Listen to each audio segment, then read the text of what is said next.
শিলাবৃষ্টিতে ব্যাপক ক্ষয়ক্ষতি বিশ্রামগঞ্জ নঞ্জলা এলাকায়। সরকারি সাহায্যের অপেক্ষায় পরিবারগুলি।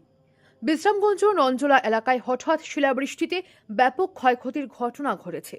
ঝড় বৃষ্টির তাণ্ডবে বহু বাড়িঘর ক্ষতিগ্রস্ত হয়েছে বলে জানা গেছে। এই দুর্যোগে এলাকার বাসিন্দা মুসলিম গৃহবধূ রুকিয়া বেগমের বসত ঘরের টিনের ছাউনি সম্পূর্ণভাবে ধ্বংস হয়ে যায়। বর্তমানে তিনি ও তার পরিবার চরম দুর্ভোগের মধ্যে দিন কাটাচ্ছেন। ক্ষতিগ্রস্ত রুকিয়া বেগম প্রশাসনের কাছে আর্থিক সহায়তা ও দ্রুত পুনর্বাসনের আবেদন জানিয়েছেন। স্থানীয় বাসিন্দারাও ক্ষতিগ্রস্ত পরিবারগুলির পাশে দাঁড়ানোর জন্য সরকারের কাছে জরুরি ভিত্তিতে সাহায্যের দাবি তুলেছেন। ব্যুরো রিপোর্ট, সোনালী ত্রিপুরা নিউজ।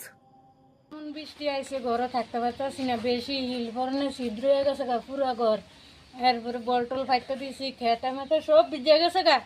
খাট মাঠে এরপরে টুপন টুপন লই ঘরতে বাড়িয়ে গেছি গা বাইরে। আর আরেকবারে জিয়া রয়েছি, পরে ঘরে আইসি। ওই অন্যতে বলটল ফাইটতে রাখছি। ওই আপনার নাম কি? ভিতরে জামিনে বেগম। এই জায়গাটার নাম কি? নরজলা। সরকারি ঘর পাইছে? পাইছি, উড়াই তারছি না। ওইটাও অর্ধেক মধ্যে করে রাখিয়া রাখছি, টাকার লেগে উড়াই তারছি না। এবারেও কাজকর্ম করতে পারে না, নিজে টুকটাক করি। তোলা ভেনে এতদিন লেখাপড়া করছে, এখনো কাজ করি নইলেও কাজকর্ম করতে পারছে না। এইমাত্র করোনার সময় হয়েছে।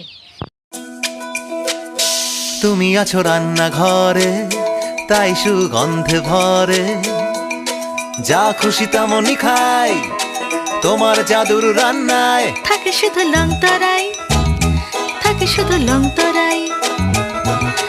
কত কেজি রান্না হয়, মনটাই করছো জয়। ভালোবেসে বলছি তাই, রান্নায় তোমাকে চাই। চাই শুধু লং তরাই, চাই শুধু লং তরাই। লং তরাই গুঁড়ো মশলা, রান্নায় তোমাকে চাই। চাই শুধু লং তরাই।